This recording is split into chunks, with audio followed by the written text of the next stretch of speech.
The stench hit Nathan Carter like a physical blow, forcing him backward from the shattered basement wall. Through the jagged opening, two eyes glowed in absolute darkness, not the reflection of his flashlight, but the phosphorescent gleam of a creature that had learned to see without light. 15 years. That's what the scratches on the walls told him. Thousands of desperate marks, each one a day stolen from something that had once known sunshine. The German Shepherd. If you could still call the skeletal thing that pressed itself against the farthest corner. Trembling so violently Nathan could hear bones rattling beneath paper-thin skin. "Please," Nathan whispered, though he wasn't sure if he was talking to the dog or to God. When the beam of light touched the animal's face, it released a sound Nathan would never forget, not quite a howl, not quite a scream, but something infinitely worse. The sound of hope dying. Before we continue, please leave a like and let me know which city you're watching from. Now, let's get back to the story. Nathan Carter had once been somebody, owner of Carter Construction, employer of 30 men, father to a laughing 7-year-old who called him her superhero. That was before December 18, 2018, before a drunk driver crossed the median and took Rebecca and Emma in an instant. 5 years had passed, but Nathan still wore his wedding ring and kept Emma's stuffed rabbit in his truck's glove compartment. He'd sold the company, dismissed the crews, and retreated into demolition work. Tearing down abandoned structures seemed fitting for a man whose life lay in ruins. The house at 1847 Oakwood Lane belonged to Walter Henderson, though Nathan only knew him as a name on city paperwork. The 82-year-old Marine veteran had been forcibly moved to Sunset Manor Care Facility in 2020 when neighbors found him wandering the streets in his underwear, calling for his son Daniel, who'd been killed in Iraq 17 years earlier. Walter's wife Margaret had followed their son just 2 years later, her death certificate listing complicated grief as a contributing factor. The house had stood empty since, accumulating complaints about strange sounds that the police dismissed as urban legends. In that fetid basement, the creature Nathan found barely resembled a German Shepherd.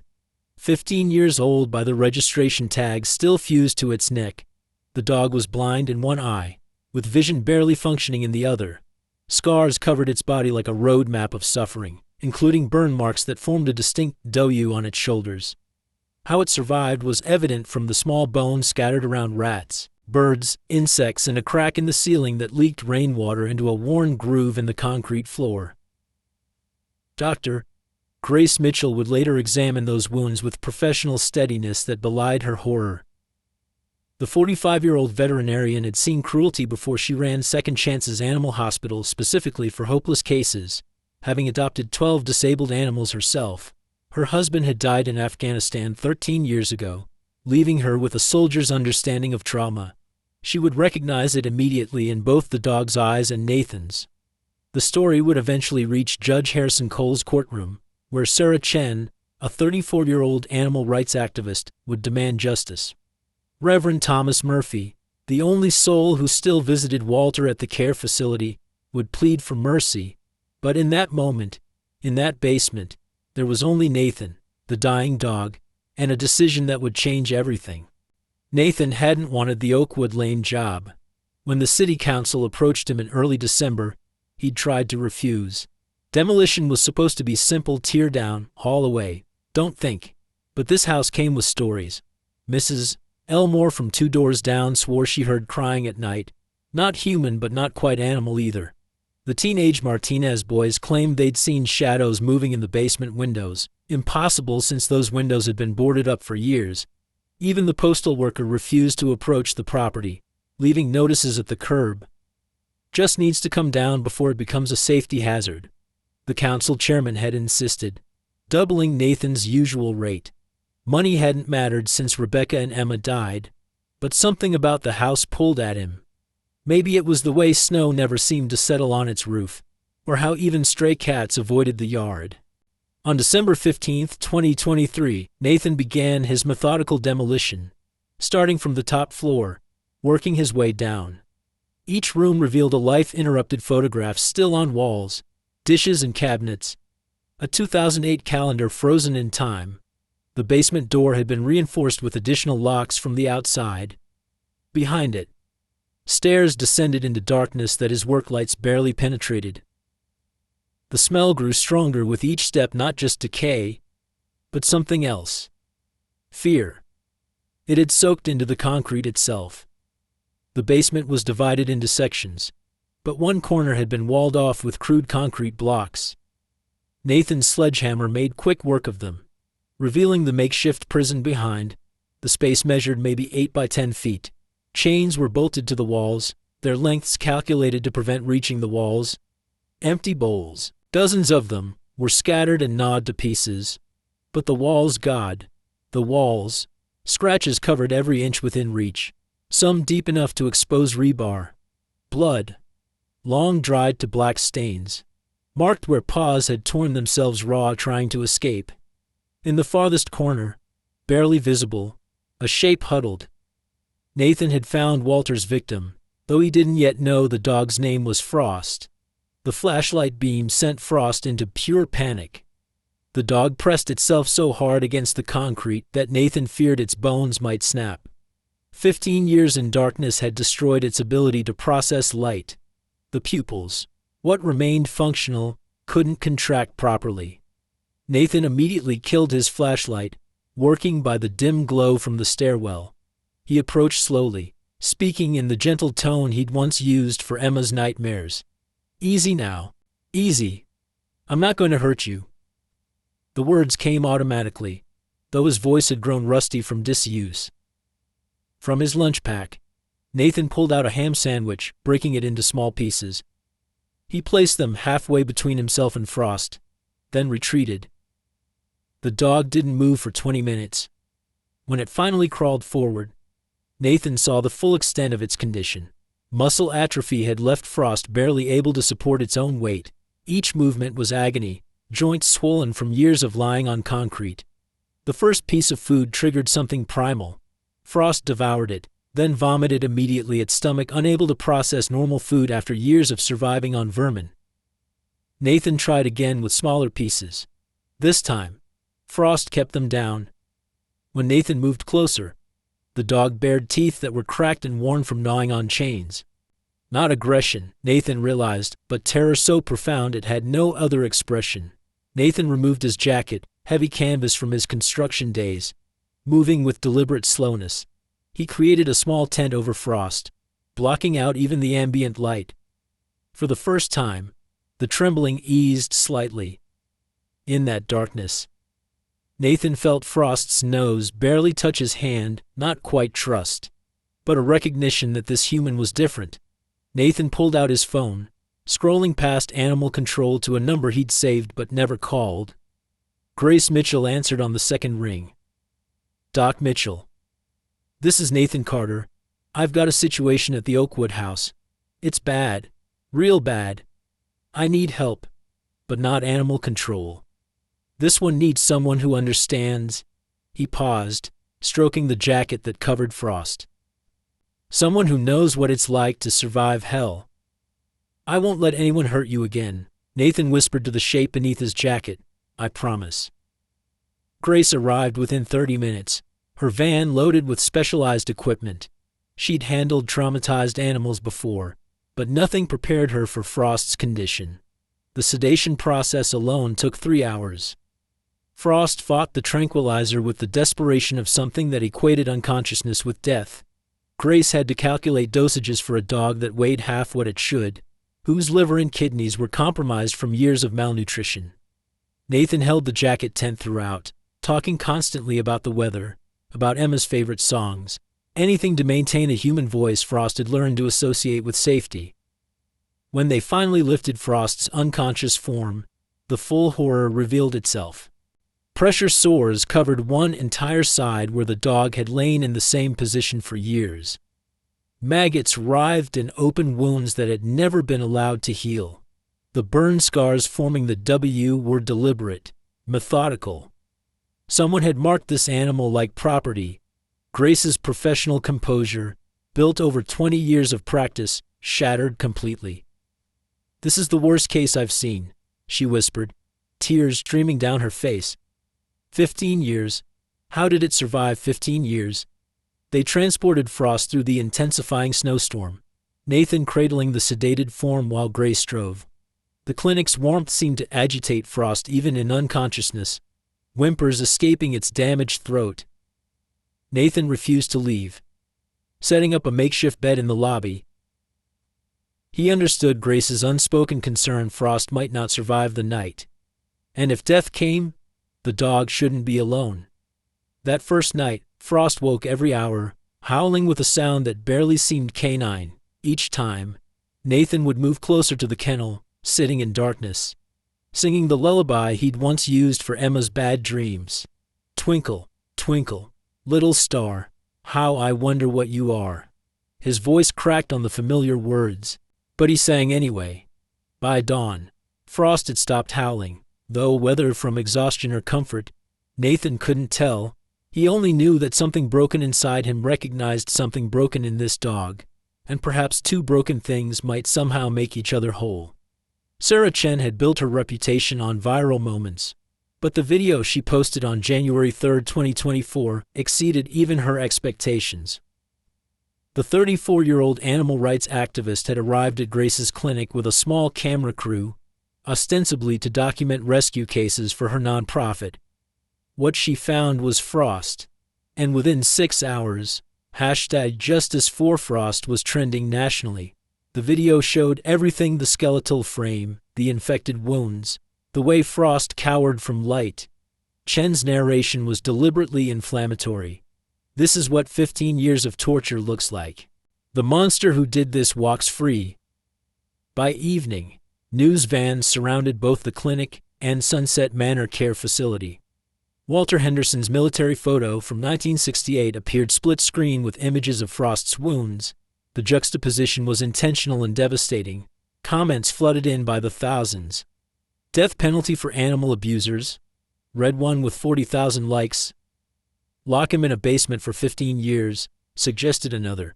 But counter voices emerged too. Veterans groups pointed out Walter's Bronze Star, his service record, his age. You want to imprison an 82-year-old with Alzheimer's, one veteran wrote. He defended your freedom to protest. Nathan found himself trapped in the center of a storm he'd never wanted. Reporters ambushed him at the demolished house, at the clinic, even at the cemetery where Rebecca and Emma were buried. His phone, usually silent except for work calls, rang constantly. Death threats arrived from both sides. One message read, "You saved that demon's dog. You should have let it die." Another, "If you testify against that veteran, you're a traitor." Grace's clinic windows were spray-painted with "Murderer's Accomplice" one night, then "Animal Torturer's Sympathizer" the next, after she refused to condemn Walter publicly. The situation escalated when Chen organized a protest outside Sunset Manor. 300 activists gathered, chanting "Justice for Frost" while holding enlarged photos of the dog's wounds. A counter-protest formed across the street: veterans, elderly residents, family members of dementia patients. Someone threw a bottle. Police intervened before violence erupted. But the damage was done. The nation was watching, divided, angry. Nathan watched the coverage from Frost's kennel, wondering how saving a dog had become a political battlefield. Grace suggested Nathan visit Walter, hoping to understand what had happened. On January 10th, Nathan reluctantly drove to Sunset Manor, finding Walter in the memory care unit. The moment Nathan entered, Walter's eyes lit up with recognition, but not of Nathan. "Daniel?" Walter cried, reaching out with trembling hands. "You came back. I knew you would. I kept Rex safe, just like you asked. They wanted to take him, but I wouldn't let them. The enemy was everywhere, but I protected him." Nathan's throat tightened. Walter genuinely believed Nathan was his dead son. The old man's eyes held no malice, only desperate love and confusion. A nurse pulled Nathan aside, showing him Walter's journal from 2008 to 2015 discovered during the investigation. The early entries were coherent. "Loving. Got Daniel's dog's grandson today. Beautiful German Shepherd puppy. Named him after Daniel's favorite Frost. He has the same eyes." By 2010, paranoia crept in. "They're watching. Want to take Frost to hurt Daniel." By 2013, the entries became fragmentary. Safe in shelter. Enemy can't find. Daniel will come. The progression was clear, a mind unraveling. Love transforming into imprisonment through the lens of dementia. The basement hadn't been a torture chamber in Walter's broken mind. It had been a bunker, protecting his son's dog from an imaginary war. Nathan found himself shaking, remembering his own father's decline, the way logic abandoned even the strongest minds. How do you prosecute someone who genuinely believed they were saving, not harming? The discovery forced Nathan to confront uncomfortable questions. Walter had been alone since 2005, his mind deteriorating without anyone noticing. Neighbors had ignored strange behaviors. The VA had lost track of him. Social services never followed up. Everyone had failed Walter, and by extension, failed Frost. The anger Nathan expected to feel toward Walter wouldn't come. Instead, he felt a hollow sadness for two victims of abandonment, one human, one canine. Meanwhile, Frost began showing tiny signs of progress. After 4 weeks of intensive care, the dog would accept hand feeding, though only in complete darkness and only from Nathan. Grace marveled at the attachment forming between them. He won't eat from anyone else, she told Nathan. You're his anchor to survival. Nathan spent 6 hours daily sitting in darkness with Frost, teaching the dog that human touch didn't mean pain. Each small victory, Frost lifting his head, attempting to stand, managing 3 steps, felt monumental. The breakthrough came unexpectedly on January 28th. Nathan, exhausted from another sleepless night, had dozed off beside Frost's kennel. He woke to find Grace standing frozen in the doorway. "Don't move," she whispered. Frost had emerged from his corner and was lying against the kennel bars, as close to Nathan as he could get. It was the first time Frost had voluntarily sought proximity to a human. Nathan remained still, barely breathing. As Frost's nose pushed through the bars to touch his hand, Grace made a discovery that changed their approach entirely. While reviewing military training manuals, trying to understand Frost better, she tried a standard military command. "Attention, soldier." Frost's ear, the one that still worked, swiveled immediately. His body, despite its weakness, attempted to straighten. "At ease," Grace said softly, and Frost relaxed slightly. The dog had been trained, formally trained, with military precision. This wasn't just a pet, this had been a working dog, prepared for service. Nathan began incorporating military commands into their daily routine. "Good soldier" became the phrase that could calm Frost's panic attacks. "Stand down" helped during medical procedures. The first time Nathan said, "Mission complete, soldier." Frost's tail, that poor, matted, broken tail, wagged. Just once. Barely a movement, but unmistakable. Nathan found himself crying for the first time since Rebecca's funeral. Great heaving sobs that he'd kept buried for 5 years. He was loved once, Nathan told Grace that night, as they sat in her office reviewing Frost's slowly improving medical charts. Before the darkness took them both. Walter loved this dog, and Frost loved him back. How does love become this? How does protection become prison? Grace reached across the desk, taking Nathan's hand, the first human touch he'd accepted in years. "Sometimes," she said quietly, "the mind breaks, but the heart keeps trying to love the only way it remembers." Walter's still trying to save his son. Frost is still waiting for the man who loved him to come back. They're both trapped in different darknesses. Nathan looked through the window at Frost, who was finally sleeping without whimpering. "Then maybe," he said slowly, "the answer isn't punishment. Maybe it's helping them both find the light again." The legal battle was just beginning, but something fundamental had shifted. This wasn't just about justice anymore. It was about redemption, understanding, and the possibility that even the deepest wounds might heal if given enough patience, enough love, enough grace.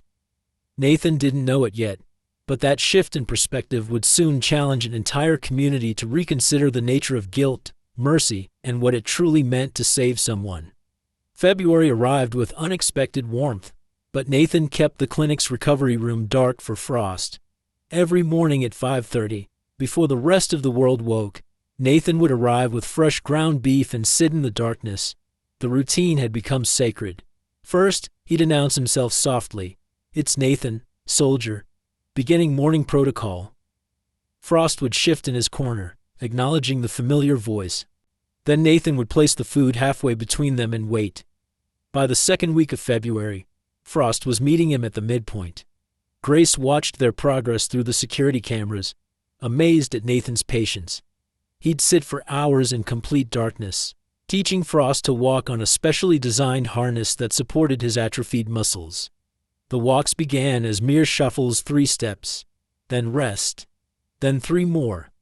Nathan never pushed, never showed frustration when Frost collapsed after 10 feet. "You're doing great, soldier. Rest now. We'll try again when you're ready." The parallel between man and dog wasn't lost on Grace. She'd started leaving psychology books on Nathan's chair, texts about trauma, grief, recovery. Nathan never mentioned them, but she noticed him reading during Frost's rest periods. One morning, she found him crying over a chapter about survivor's guilt. "Emma would be 12 now," he said without looking up. "She wanted a dog so badly. We were going to get her one for Christmas." That was 2018, the Christmas that never came. Nathan's therapy began accidentally. Grace had suggested he talk to Frost about anything except the dog's trauma, let Frost hear normal conversation. So Nathan talked about Emma, about how she'd insisted on wearing her princess dress to grocery stores, how she'd named every ant in their backyard, how she'd made Rebecca and him dance to Disney songs every Saturday morning. Frost would lie still, ears tracking Nathan's voice, and somehow speaking these memories into darkness made them bearable. By late February, Nathan attempted something bold. He brought in LED candles, the kind that flickered like real flames but gave off minimal light. "We're going to practice daylight, soldier," he announced, placing one candle 10 feet away. Frost immediately retreated to his corner, but Nathan just sat between the dog and the light, creating a shadow. "I'm here. You're safe. The light can't hurt you if I'm here." It took 3 days before Frost would remain still with one candle. A week later, they were up to 3. Grace joined their sessions, initially as a medical observer but increasingly as something more. She'd bring her own camping chair, sitting beside Nathan in the dim light, sharing stories of her husband Marcus. "He would have loved Frost," she said one evening. "Always said the most broken soldiers made the strongest survivors." Her hand found Nathan's in the darkness, and neither pulled away. Frost, sensing the calm between them, ventured closer than ever before, lying just inches from their feet. "We're all in recovery," Grace said softly. "You, me, Frost. Maybe that's why we found each other. 3 souls who understand that darkness isn't always the enemy. Sometimes it's just the place where healing begins." The town hall meeting on February 20th erupted before Mayor Jenkins could finish his opening statement. Sarah Chen had mobilized 500 supporters, many from out of state, demanding Walter Henderson be prosecuted to the full extent of the law.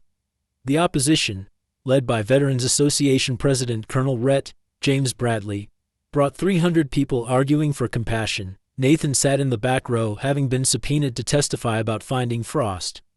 "That monster tortured an innocent animal for 15 years, Chen shouted, holding up enlarged photos of Frost's wounds. "If he'd done this to a child, would you still defend him?" The crowd roared approval. Bradley stood slowly, his own voice carrying the authority of 40 years of military service. "Walter Henderson sacrificed his youth defending this country. His mind broke serving all of you. Yes, what happened is tragic, but prosecuting a dementia patient isn't justice, it's revenge." The room divided physically, supporters of each side moving to opposite walls. Someone threw a chair, deputies moved in, but Mayor Jenkins called for order. "We're here to find solutions, not start a war," he pleaded. An elderly woman, Mrs. Patterson from the nursing home, raised her trembling hand. "My husband has Alzheimer's," she said quietly, immediately silencing the room. "Last month, he didn't recognize me and pushed me down the stairs. Should I press charges?" Should he die in prison because his mind betrayed him? Chen responded quickly. This isn't about one incident. This was 15 years of systematic abuse. But Dr. William Harrison, head of psychiatric services at the regional hospital, countered with medical facts. Mr. Henderson's brain scans show severe deterioration consistent with both Alzheimer's and traumatic brain injury. He literally cannot form new memories or distinguish reality from delusion. He believes it's still 2003 and his son is alive. How do you punish someone who doesn't exist in our present? Nathan was called to speak. He stood slowly, aware that his words would appear in tomorrow's headlines. I found Frost, he began, his voice steady despite his shaking hands. I saw what 15 years of imprisonment did to him. Every instinct says someone should pay for that suffering. He paused, looking at both sides. But I've also sat with Walter. He calls me Daniel, his dead son. He believes he saved Frost from enemy soldiers. In his mind, that basement was protection, not prison. The room erupted again, but Nathan continued louder. I lost my daughter 5 years ago. Drunk driver. He got 3 years in prison. Did that bring Emma back? Did it ease my pain? No. It just meant 2 families were destroyed instead of 1. Maybe instead of debating punishment, we should be asking how we let Walter deteriorate alone for 15 years. How we let Frost suffer because nobody checked on an old veteran. We failed them both. Judge Harrison Cole, observing from the corner, finally spoke. I'll be holding a competency hearing next month. Mr. Carter raises important points. This isn't just about animal cruelty. It's about our community's failure to protect both vulnerable humans and animals. I suggest everyone consider that before demanding their pound of flesh. Nathan's investigation into Walter's past began with a simple question. Who was Frost before the darkness? The answer required diving into military records, veterinary files, and old photographs Grace helped him gather. What emerged was a story that reframed everything. In 2003, Daniel Henderson had served as a K-9 handler in Iraq. His dog, Storm, had saved 13 lives by detecting an IED. Daniel's last letter home, which Nathan found in Walter's attic, mentioned Storm was being bred. Her puppies will be heroes too. Dad, maybe you could raise one. Call him Frost Winter after the storm. Daniel died 2 weeks after sending that letter. Storm died the same day, trying to protect him. The military sent Storm's ashes to Walter, along with a flag and a medal. But Walter had already arranged to buy one of Storm's grandchildren from a military contractor, a way to keep his son's legacy alive. The puppy arrived in January 2008, just as Walter's mind began to fracture. Nathan found receipts hundreds of dollars monthly on premium dog food, toys, veterinary care. Until 2010, Frost had been spoiled, loved, treasured. The transformation was documented in agonizing detail through Walter's journal and photos. 2008, Frost playing in the yard, wearing a collar that said Daniel's boy. 2009, Frost sleeping on Walter's bed, clearly a house dog. 2010. The first signs of paranoia. Frost moved to a chain in the backyard for safety. 2011. The basement preparations. Walter writing about building a bunker to protect Daniel's dog from those who killed him. 2012. The last photo of Frost in sunlight. Nathan shared each discovery with Grace, and she noticed changes in him. He was engaging with the world again, visiting the library, interviewing Walter's old neighbors, even calling his estranged sister. Frost isn't just healing, Grace observed. He's giving you purpose beyond grief. Nathan nodded, showing her a letter he'd written to Emma, the first since her death. I told her about Frost, asked her to help him not be scared. Is that crazy? Grace squeezed his hand. No, it's healing. What struck Nathan most was Walter's consistency even in madness. Every action stemmed from love. The W burned into Frost's shoulder. Walter's military brand, marking Frost as protected property. The chains calculated to keep Frost from escape into danger. The darkness, enemy can't target what they can't see. It was twisted, horrible logic, but it was love filtered through a shattered mind. March 15th marked a breakthrough nobody expected. Nathan had been gradually increasing light exposure, and Frost had learned to tolerate indirect sunlight for minutes at a time. But that morning, something changed. Grace had left the clinic's back door open while treating another patient. Spring air drifted in, carrying the scent of grass, flowers, life. Frost, who'd been lying in his usual corner, suddenly stood, not commanded, not coaxed, but driven by something internal. Nathan watched, barely breathing, as Frost took one step toward the door, then another. Each movement was agony, his muscles still weak, joints still damaged. But Frost continued, drawn by something more powerful than fear. At the doorway, he stopped, entire body trembling. The morning sun was gentle, filtered through clouds, but to Frost it might as well have been fire. Nathan started to move toward him, but Grace caught his arm. "Let him choose," she whispered. 20 minutes passed. Frost stood frozen at the threshold between darkness and light. Then, so slowly Nathan almost missed it, Frost put one paw outside. The sunlight touched him, really touched him for the first time in 13 years. His whole body convulsed, a panic attack that would have sent him running before. But instead of retreating, Frost held his ground, that one paw claiming a tiny piece of the world that had been stolen from him.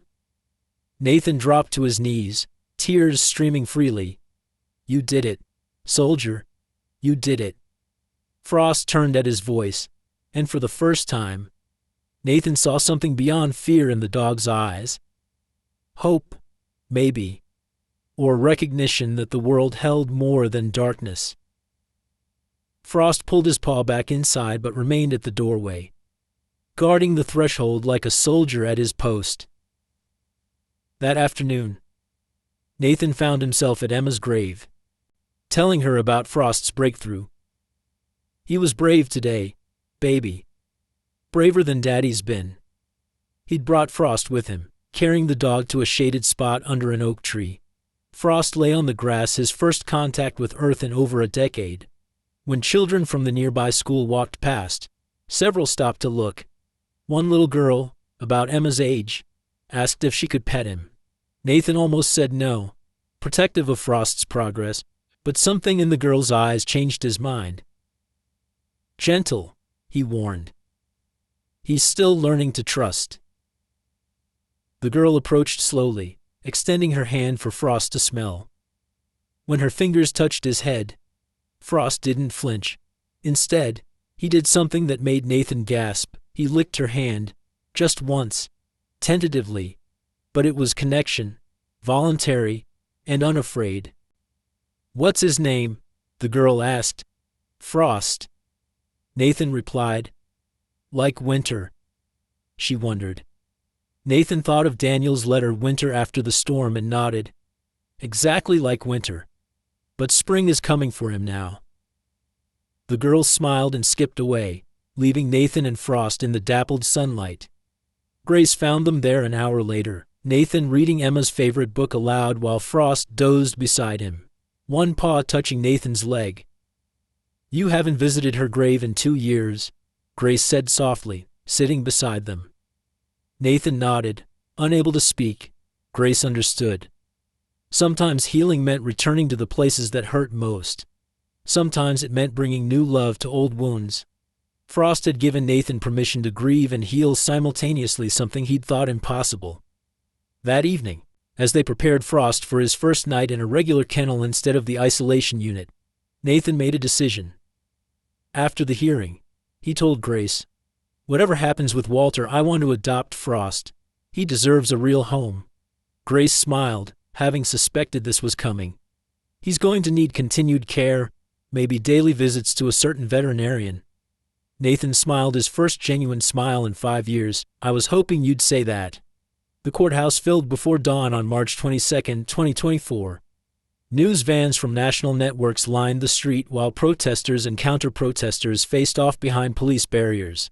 Nathan arrived at 5:30 with Grace, using the service entrance to avoid cameras.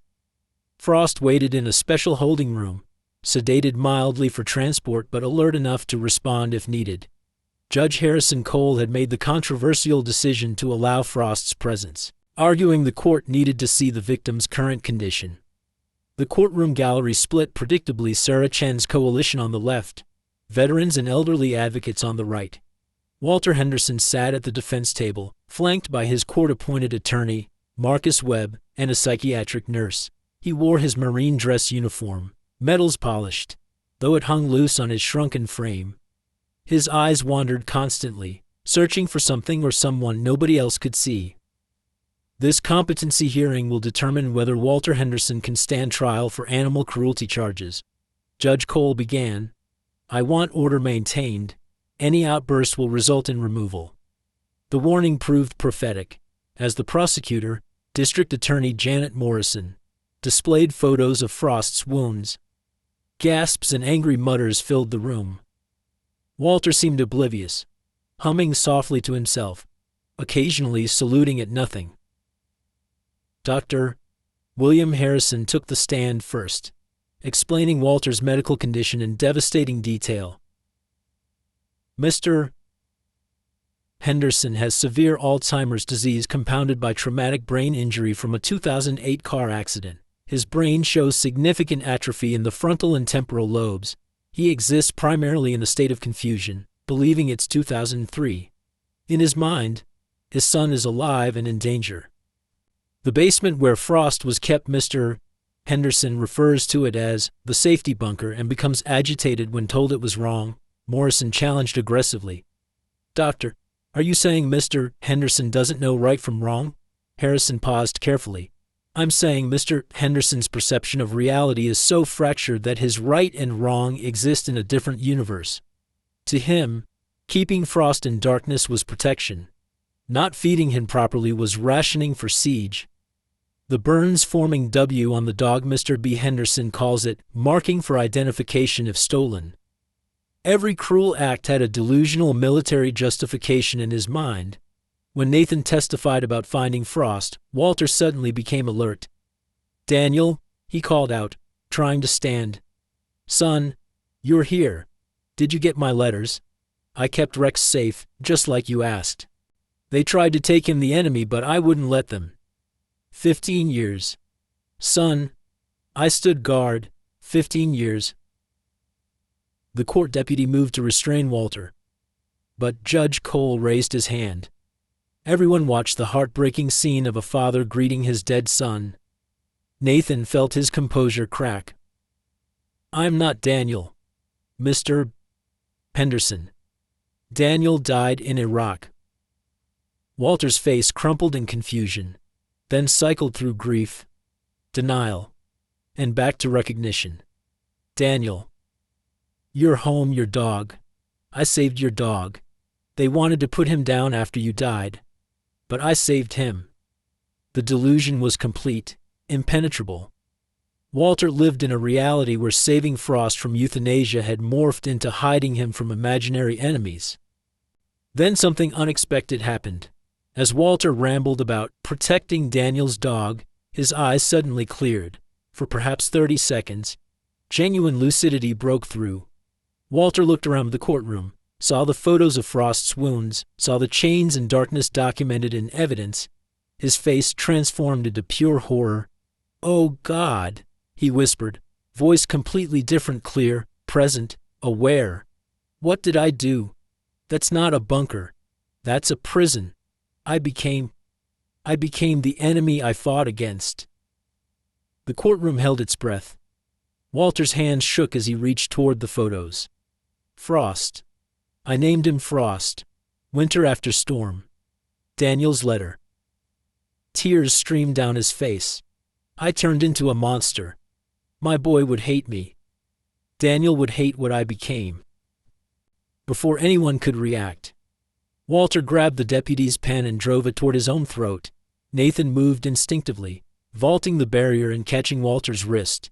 The two men crashed to the floor, Nathan restraining the sobbing veteran. "Let me die," Walter begged. "I tortured an innocent creature, I deserve to die." Nathan held him firmly but gently, the way he'd learned to hold Frost during panic attacks. "Death isn't the answer, Walter. Frost is alive. He's healing." But Walter's moment of clarity was already fading, confusion creeping back into his eyes. "Daniel, is that you, son? Did you find Rex? Is he safe?"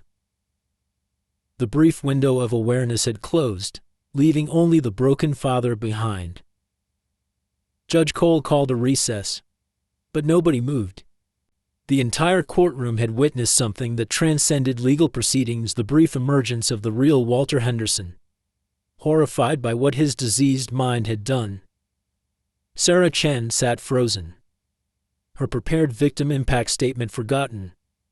Colonel Bradley wept openly. Even Morrison seemed shaken. Her prosecution strategy built on confronting a monster, not a tragic figure who'd glimpsed his own monstrosity. During the recess, Judge Cole made an unprecedented decision.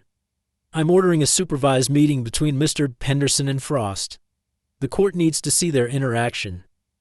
Webb objected strenuously, warning of trauma to Frost, but Gray stepped forward. "Your Honor, as Frost's veterinarian, I believe this meeting could provide closure for both of them. Frost has been responding to military commands. Some part of him remembers Walter before the darkness. This might help the court understand the full complexity." The meeting was arranged in a conference room with controlled lighting. Nathan brought Frost in slowly, the dog wearing his support harness. Walter sat at a table, restrained loosely, the psychiatric nurse beside him. When Frost entered, his entire body went rigid. The scent Walter's scent triggered something primal. Nathan expected Frost to cower or flee. Instead, Frost released a sound none of them had heard before, a keening whine that seemed to contain 13 years of loneliness. Walter's eyes focused on Frost with unusual clarity, not the complete lucidity from earlier, but something between delusion and reality. "Storm," he said softly. "No. Storm's baby. Frost. Winter after the storm." He began humming, then singing an old military cadence about soldiers coming home. Frost's ears perked, his tail, which rarely moved, began the slightest wag. Grace grabbed Nathan's arm. "That's recognition. Frost remembers this song." "I trained you," Walter continued, his voice floating between past and present. "Sit, soldier." Despite his weakness, Frost's rear legs folded into a sitting position. "Good boy, such a good soldier, keeping watch, standing guard, protecting." Walter's voice broke. "I'm sorry. Rex? I mean, Frost, I'm sorry. Tried to keep you safe. Failed my mission. Failed you." What happened next would be debated for years. Frost, who hadn't voluntarily approached any human except Nathan in 3 months, took a step toward Walter, then another. Nathan started to intervene, but Grace held him back. Frost approached until he stood directly before Walter, looking up at the man who'd stolen 13 years of his life. Walter's restrained hands reached out slowly, trembling. When his fingers touched Frost's head, both began to cry, Walter with human tears, Frost with that deep, mournful whine. "Forgive me," Walter whispered. Frost leaned into his touch, not with love, perhaps, but with something more profound. Acknowledgement. Recognition of shared tragedy. Then, deliberately, Frost licked Walter's tears, once, twice, the gesture of a dog offering comfort to human distress, even when that human had been the source of unfathomable suffering. The conference room fell silent except for quiet sobbing from multiple observers. Chen was the first to speak. "This changes nothing. 15 years of torture isn't erased by one moment of whatever this is." But her voice lacked its usual conviction. Colonel Bradley responded quietly. "It's called grace, Ms. Chen. Something we've forgotten in our hunger for retribution." The argument might have escalated, but Frost ended it by walking back to Nathan. sitting at his feet, the demonstration complete. He'd shown them all something beyond their simple narratives of victim and abuser. Judge Cole reconvened the hearing with visible emotion. This court faces an impossible decision. The evidence clearly shows Mr. Henderson confined and neglected Frost for 13 years, causing immense suffering. However, the evidence also shows Mr. Henderson suffers from severe dementia and genuinely believed he was protecting, not harming. The question before me isn't just legal, it's moral. How does justice account for mental illness? How does it weigh suffering against capacity? Morrison made her final argument with less venom than expected. Your Honor, mental illness doesn't erase the harm done. Frost suffered regardless of Mr. Henderson's intentions. The law demands accountability. Webb countered passionately. Accountability requires capacity to understand wrongdoing. Mr. Henderson exists in a delusion where he's still protecting his son's dog from enemies that don't exist. Punishing him serves no deterrent purpose. He won't remember or understand the punishment. Nathan surprised everyone by requesting to speak. Judge Cole allowed it, though it was irregular. Your Honor, I came here wanting someone to pay for Frost's suffering. I lost my family 5 years ago, and I know the hunger for justice, for someone to blame. But watching Walter and Frost today, punishment won't heal Frost. Prison won't restore his stolen years. Frost did something I couldn't do for 5 years. He forgave. Maybe we should follow his lead. What are you suggesting, Mr. Carter? Judge Cole asked. Nathan took a breath. Walter needs care, not prison. His estate should go toward helping animals like Frost. Make something good come from this tragedy. Create a fund for abused animals whose owners suffer from mental illness. Help both the animals and the humans before it reaches this point. That's what Frost would want. I know it sounds crazy, but that's what he'd want. Sarah Chen stood abruptly. This is emotional manipulation. We're supposed to ignore 15 years of torture because the dog licked his abuser. But several of her own supporters were crying, the clear moral lines they'd drawn wavering. An elderly woman in Chen's section switched sides physically, walking to sit with the veterans. My mother had dementia, she said. She forgot to feed her cats. Should she have died in prison? Judge Cole raised his hand for silence. I've made my decision. Walter Henderson is not competent to stand trial. The court cannot, in good conscience, prosecute someone who lacks the mental capacity to understand the charges or participate in his defense. However, this ruling comes with conditions. Mr. Henderson will be remanded to specialized memory care for the remainder of his life. His estate, valued at approximately $300,000, will be liquidated and used to establish the Frost Foundation for animals affected by their owner's mental illness. The courtroom erupted. Chen's supporters shouted about injustice and setting precedents for animal abusers. Veterans cheered the compassionate ruling. Judge Cole gabbled repeatedly for order. Furthermore, he continued, voice rising above the chaos. This court recommends immediate legislation requiring wellness checks for elderly citizens with pets. Had someone checked on Mr. Henderson years ago, Frost's suffering could have been prevented. We failed them both through indifference. This isn't justice, Chen shouted. Judge Cole fixed her with a steady gaze. Ms. Chen, justice isn't always about punishment. Sometimes it's about preventing future tragedies. Your advocacy saved Frost and will save countless animals through the foundation. But crucifying a dementia patient won't resurrect Frost's lost years.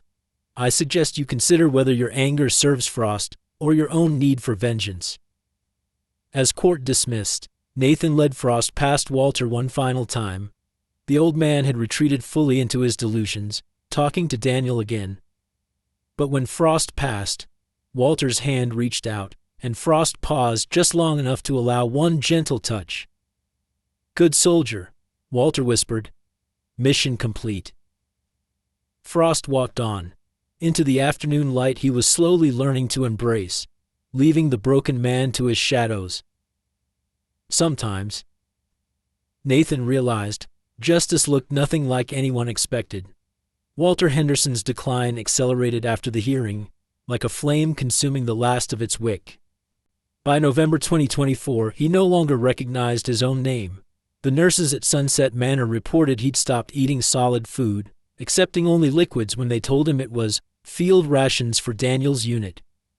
He spent his days at the window, saluting passing cars he believed were military convoys. The man who'd once commanded respect in Marine dress blues had become a ghost haunting his own body. Nathan visited weekly, bringing Frost despite the 2-hour drive. Walter never recognized Nathan anymore, but something in his fractured mind responded to Frost's presence. The dog would lie beside Walter's chair, allowing the trembling hands to stroke his recovering coat. "Good soldier," Walter would whisper repeatedly, the only phrase that remained consistent. "Standing watch. Good soldier." The nursing staff noticed Walter's vitals improve during these visits, heart rate steadying, blood pressure dropping to normal ranges. On December 15th, exactly 1 year after Frost's discovery, Walter suffered a massive stroke.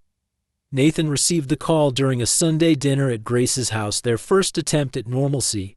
At building something beyond trauma, they rushed to Sunset Manor with Frost, finding Walter barely conscious, his body finally failing after fighting too many wars. The doctor pulled them aside. "Hours, maybe less. His brain activity is minimal, but hearing is often the last sense to go." Nathan sat beside the bed while Grace stood in the doorway, Frost lying across Walter's feet. "Walter," Nathan said softly. "It's Nathan Carter. I've been taking care of Frost. He's healthy now. He runs in the sunshine. He plays with other dogs. He's not afraid anymore." Walter's eyes flickered, but didn't open. His lips moved soundlessly. Nathan leaned closer, catching fragments. "Daniel. Protected. Mission."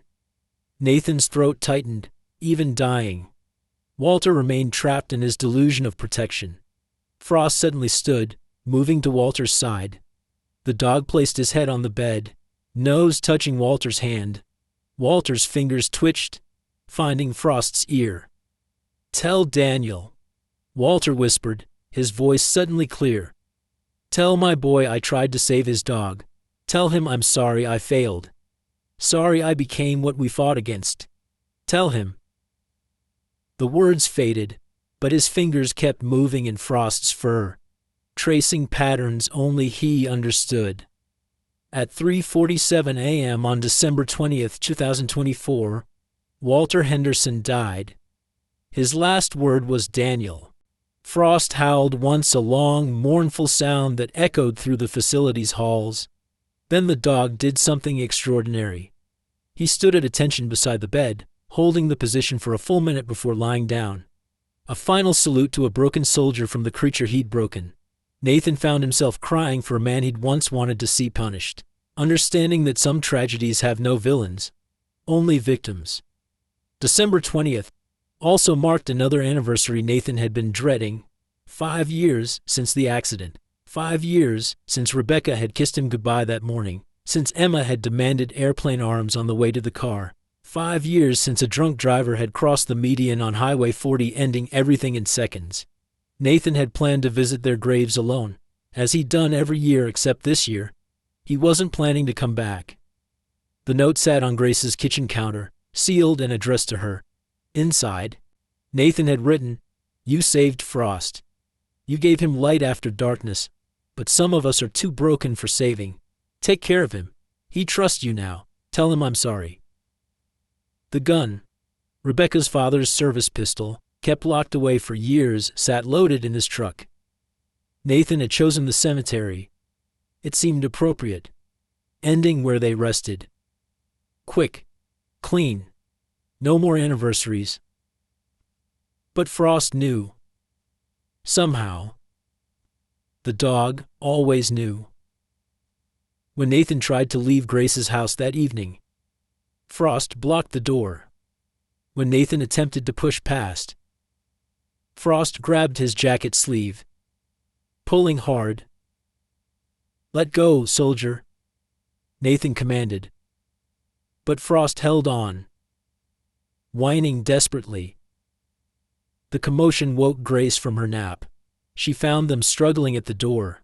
Frost now gripping Nathan's arm, not aggressively but insistently, his eyes frantic with purpose.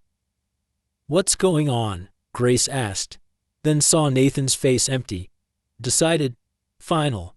She'd seen that expression before, on Marcus the night before his last deployment, when he'd somehow known he wouldn't return. "Nathan." "No." She moved toward him, but he backed away. Frost stayed between them, still holding Nathan's sleeve, now pulling him back into the house. The dog's strength, rebuilt over months of recovery, was formidable when focused. Then Frost did something that shattered Nathan's resolve. The dog released his sleeve, ran to Nathan's truck, and returned carrying Emma's toy rabbit in his mouth, the one Nathan thought was hidden in the glove compartment. Frost pressed it into Nathan's hands, then sat at his feet, looking up with those damaged but healing eyes. The message was clear: "I know your pain. I survived 15 years of darkness. You can survive this."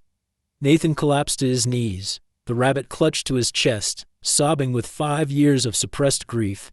Grace wrapped around him while Frost pressed against his other side, the three of them a knot of shared pain on the kitchen floor. "She sent you." Nathan gasped to Frost. "Emma sent you. That's why I found you. That's why."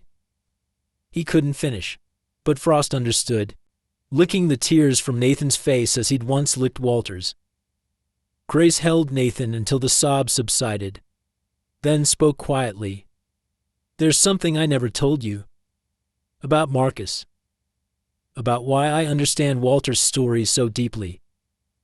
Nathan looked up, confused. Grace continued, her own tears falling. "Marcus served with Daniel Henderson. Same unit. They died the same day, December 20th, 2003. 21 years ago today. The same IED that killed Daniel killed Marcus. Storm. Daniel's dog. Died trying to save them both."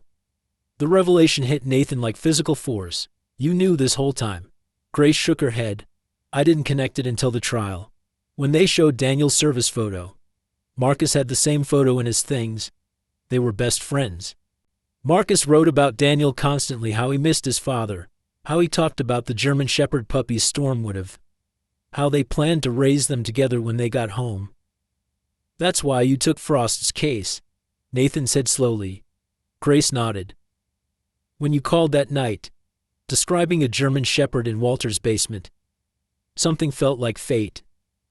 Then I saw Frost and knew this was Storm's grandson, the dog Marcus had dreamed about training. It felt like Marcus was asking me to save him. Like Daniel was asking you to save him. Like Emma was making sure you'd be the one to find him." Nathan stood shakily, still holding the rabbit. "Daniel and Marcus died protecting others. Walter spent 15 years protecting Frost, even if his mind twisted it into imprisonment. And Frost." He looked at the dog, who hadn't moved from his protective position. "Frost is protecting me now. From myself. From the darkness." Frost's tail wagged once, confirming the truth Nathan was finally understanding. "We're all connected by December 20, Grace said. The day that broke Walter, the day that took Marcus and Daniel, the day that took Rebecca and Emma, the day Walter died, but also the day you chose to live, the day Frost saved you like you saved him." She took Nathan's face in her hands. "The dead don't want us to join them, Nathan. They want us to live, to heal, to continue their love in whatever way we can." Nathan pulled Grace close, Frost between them. "I almost left you both," he whispered. Grace's response was fierce, protective. "But you didn't, and you won't. Because we need each other. All three of us, the widow, the widower, and the dog who forgave the unforgivable. We're going to build something from these ashes. For Emma, for Marcus, for Daniel. Even for Walter." That night, they held their own memorial. Nathan talked about Rebecca and Emma. Grace shared stories about Marcus. They imagined Daniel through Walter's photos and letters. And at midnight, marking December 21st, the first day after all their tragedies, they made a promise. No more darkness, No more isolation. They would face their pain together, in the light. The way Frost had learned to face the sun. Frost slept between their chairs that night, occasionally whining in dreams but always waking to check that both humans remained present. The dog who'd lived 15 years in darkness had become their guardian against it. In saving Frost, they'd found their own salvation. Tomorrow would bring new challenges, revelations yet to come. But tonight they had each other. Three broken souls who'd learned that sometimes the deepest wounds could only heal through witnessing another's recovery. The tragedy of their losses hadn't ended, but their isolation had. In that, at least, there was hope. Christmas Eve morning arrived with unexpected warmth, the Texas winter refusing its seasonal role. Nathan and Grace stood before Walter's house, their house now, legally transferred through the Frost Foundation paperwork. The renovation had begun 2 days after Walter's funeral, transforming the site of suffering into something healing. Construction crews worked through the holidays, motivated by the story that had captured national attention. Today, they were converting the basement, that chamber of horrors, into a veterinary examination room for rescued animals. Frost hadn't entered the house since March. Each time Nathan tried to coax him past the threshold, the dog would plant his feet, trembling. But this morning was different. As Nathan and Grace discussed blueprint modifications with the contractor, Frost suddenly walked through the front door unprompted. His movements were deliberate, purposeful, like a soldier on mission. Nathan followed, concerned but curious. Frost descended the basement stairs without hesitation, something he'd never done before, in what had been Frost's prison. The dog began pawing at the eastern wall, not frantically, but methodically, as if following a remembered pattern. Nathan knelt beside him, running his hands along the concrete. His fingers found an irregularity, a seam painted to match the surrounding wall. "Grace, bring a crowbar," he called. Together, they worked the seam until a panel shifted, revealing a hidden space behind. The contractor whistled low. "That's original construction, not added later. This was built with the house." The hidden room was small, perhaps 6 by 8 feet, but meticulously organized. Military footlockers lined one wall. A desk held perfectly arranged photographs. An American flag, folded into a triangle, sat in a display case beside a bronze star and purple heart. But the walls were covered floor to ceiling with photographs, hundreds of them, creating a shrine to a lost son. Daniel Henderson's life played out in careful chronological order, from infant to soldier, from boy with his first puppy to man with his military working dog. Nathan found the video camera first, an old digital model from the early 2000s. The battery was dead, but Grace had compatible chargers in her van. While it powered up, Nathan examined the photographs more closely. One series caught his attention: Daniel with Storm, his military working dog, and beside them, Storm with a litter of puppies. A handwritten note was taped below Storm's puppies, born November 2007, grandson reserved for Dad Daniel's request. Another photo showed Walter holding a German Shepherd puppy, labeled Frost, 8 weeks old, January 2008. Daniel's legacy. The camera's memory card contained dozens of videos. Nathan and Grace sat on footlockers, Frost between them, watching the past unfold on the small screen. The first video, Walter, clear-eyed and coherent, training a young Frost in the backyard. "Daniel asked me to raise you right," Walter told the puppy. "Military discipline, but with love." He said Storm's grandchildren would be special. Young Frost performed perfectly: sit, stay, heel, guard. The training was expert, patient, filled with praise and affection. More videos followed, documenting Frost's first 2 years. Birthday parties for a dog, Frost sleeping in Walter's bed, Frost playing with neighborhood children, Walter taking Frost to Daniel's grave, explaining, "Your daddy's daddy is here, boy. He's watching over us." The love was undeniable, overwhelming. This wasn't the relationship of an abuser and victim. This was a grandfather raising his murdered son's legacy with devotion bordering on sacred duty. The final video was dated March 15, 2010. Walter faced the camera directly. and his eyes were different, still aware but touched by something unstable. If anyone finds this, know that I'm sound of mind as I speak. The doctors say I had a concussion from the accident, but I know the truth. They're coming for Frost, the same people who killed Daniel. I see them watching the house. I hear them on the phone. They want to take Daniel's dog and use him against us. I won't let that happen. I'm moving Frost somewhere safe, somewhere they can't reach him. This is my last entry. I have to protect him now. Grace paused the video, her medical training recognizing what Nathan was beginning to understand. Paranoid delusion onset. The brain injury triggered it. She pulled out her phone, searching medical databases. Nathan, look at this. March 10, 2010. Walter was in a car accident. Hospital records show moderate traumatic brain injury. He refused extended treatment. Checked himself out against medical advice.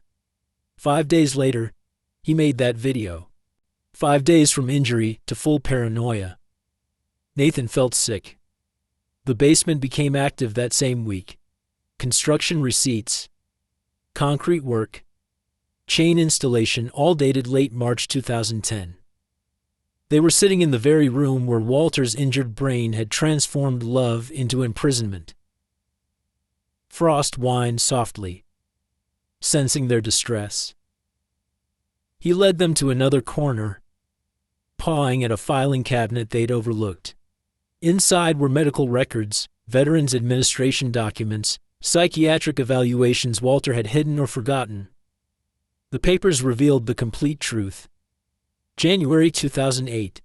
Walter adopts Frost, begins training, files paperwork to certify Frost as a therapy dog for veterans. March 2010. Car accident on Highway 35. Walter driving to visit Daniel's grave with Frost. Another driver ran a red light. Frost was thrown from the vehicle but uninjured. Walter suffered head trauma, refused hospitalization after basic treatment. March-April 2010. Multiple calls to VA crisis line reporting surveillance and assassination attempts. VA recommended immediate psychiatric evaluation. Walter never showed up. A psychiatric report from 2009 before the accident described Walter as coping remarkably well with grief through canine companionship. Patient reports the dog gives him purpose and connection to deceased son. Another report, from a home wellness check in 2011 that Walter had apparently hidden, noted, patient exhibiting severe paranoid delusions, believes he is protecting military asset from enemy forces, recommend immediate intervention. The recommendation was never followed up. The system had failed. He was asking for help, Grace said quietly, reading the crisis line transcripts. Even while descending into madness, some part of him knew something was wrong. One transcript was especially heartbreaking. Walter, still partially lucid, telling the crisis counselor, "I'm scared I'm going to hurt Frost. My mind isn't right. But if I turn him over, they'll kill him like they killed Daniel. What do I do?" The counselor's response was textbook. "Sir, can you come in for evaluation?" Walter. "They're watching the VA. It's not safe." The call ended. No follow-up was documented. Nathan discovered the most damning evidence in a sealed envelope marked, "For Daniel." Inside, a letter dated December 2010. "Son, I'm losing time. Yesterday I found Frost in the basement and don't remember putting him there. I know you're dead sometimes, I know, but then I see you everywhere. If I hurt your dog, please forgive me. I'm trying to protect him. But I think I'm becoming the enemy. I should get help, but they'll take Frost. And I promised you I'd keep him safe. I don't know what's real anymore. Your loving father, Walter." The letter was never sent. Daniel had been dead 7 years when it was written. Nathan shared each discovery with Grace, building a timeline of tragedy. January 2008. Walter adopts Frost with love and purpose. March 2010. Brain injury triggers paranoid delusions. 2010-2011. Rapid cognitive decline, mixed with periods of awareness. 2012. Last documented moment of clarity. 2012-2023. Complete delusion. believing basement is protective bunker. The transformation from loving guardian to unwitting captor had taken less than 2 years. Nathan sat heavily on a footlocker, overwhelmed by the implications. We crucified a man for being ill, the protesters, the media. Even me. Initially we wanted blood for Frost's suffering. But Walter was suffering too, trapped in a broken mind that turned love into torment. Frost moved between them, resting his head on Nathan's knee. The dog showed no distress being in this space, as if understanding that the truth needed witnessing. Grace pulled out her laptop, connecting to the internet through her phone. Nathan, we have to share this. The world thinks Walter was a monster. His memory, Daniel's memory, they deserve the truth. Nathan nodded, already composing the statement in his mind. They spent 2 hours documenting everything, photographing medical records, copying video files. The evidence was overwhelming. Walter Henderson wasn't an abuser who'd imprisoned a dog for 15 years. He was a brain-injured veteran whose love had been twisted by untreated mental illness into the very thing he'd tried to prevent. By evening, Nathan's statement was ready. He posted it across social media platforms, sent it to every news outlet that had covered the story.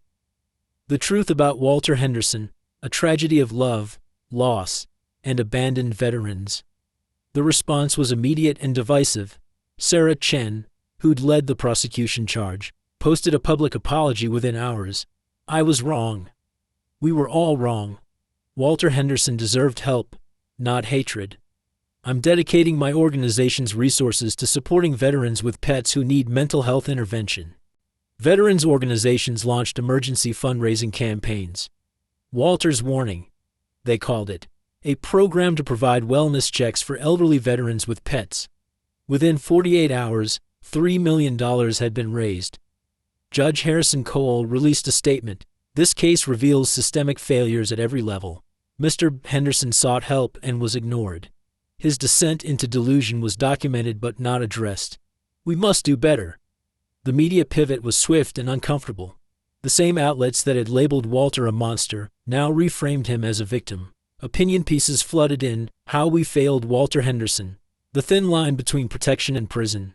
When love becomes dangerous. Understanding dementia and pet ownership. The national conversation shifted from punishment to prevention, from revenge to recognition of mental health crises. But the most profound response came from other families. Hundreds of messages poured in from people whose loved ones had similar conditions. An elderly woman wrote, "My husband has Alzheimer's and keeps locking our cat in closets to keep it safe. I didn't know who to call.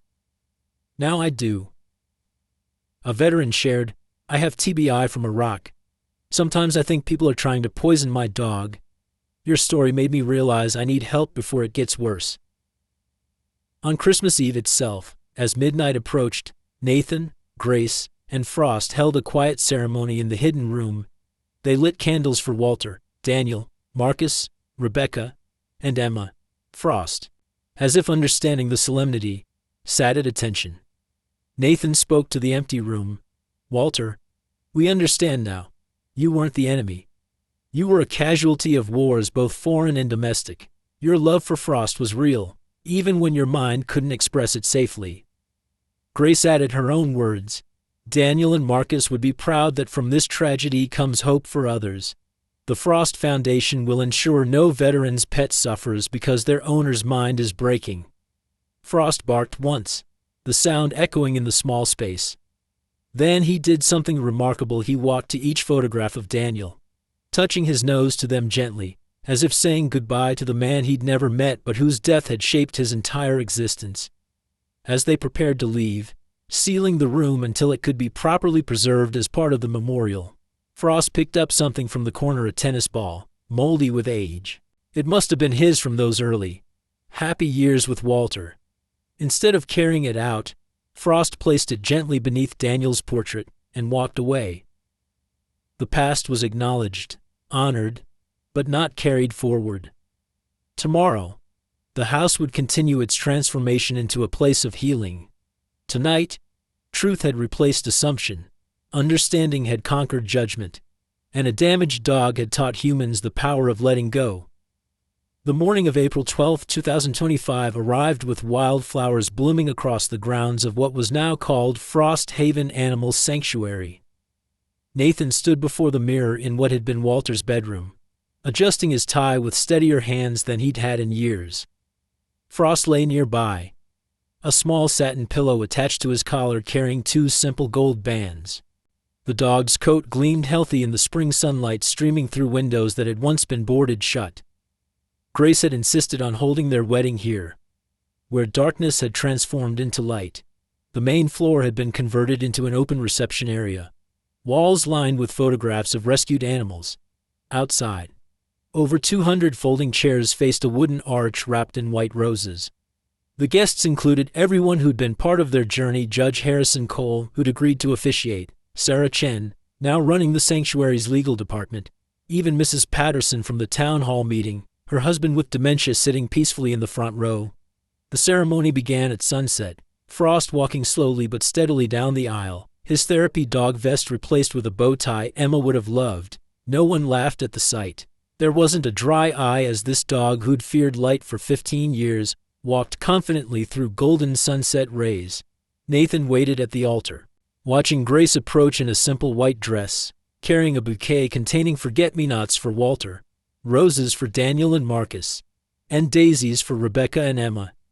Their vows were simple, acknowledging that death had brought them together but choosing life would keep them there. By summer, Frost had not only recovered but discovered purpose.